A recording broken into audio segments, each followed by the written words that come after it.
A federal judge on Friday denied an attempt to restore about 98,000 voters in Georgia to the U.S. state's electoral rolls after they were removed earlier this month upon being classified as inactive.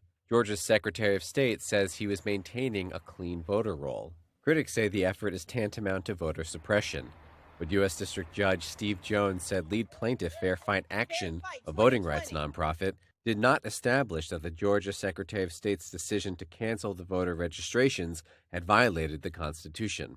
Fair Fight Action was founded by Georgia Democrat Stacey Abrams, who narrowly lost the 2018 race for governor to current Governor Brian Kemp. When people do not receive their absentee ballots until the day of the election, which means they by law cannot return them in time, that is not fair.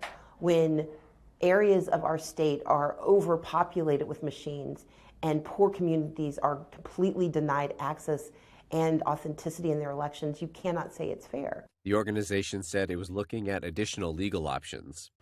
A federal judge on Friday denied an attempt to restore about 98,000 voters in Georgia to the U.S. state's electoral rolls after they were removed earlier this month upon being classified as inactive. Georgia's Secretary of State says he was maintaining a clean voter roll. Critics say the effort is tantamount to voter suppression, but U.S. District Judge Steve Jones said lead plaintiff Fair Fight Action, a voting rights nonprofit, did not establish that the Georgia Secretary of State's decision to cancel the voter registrations had violated the Constitution. Fair Fight Action was founded by Georgia Democrat Stacey Abrams, who narrowly lost the 2018 race for governor to current Governor Brian Kemp. When people do not receive their absentee ballots until the day of the election, which means they by law cannot return them in time, that is not fair.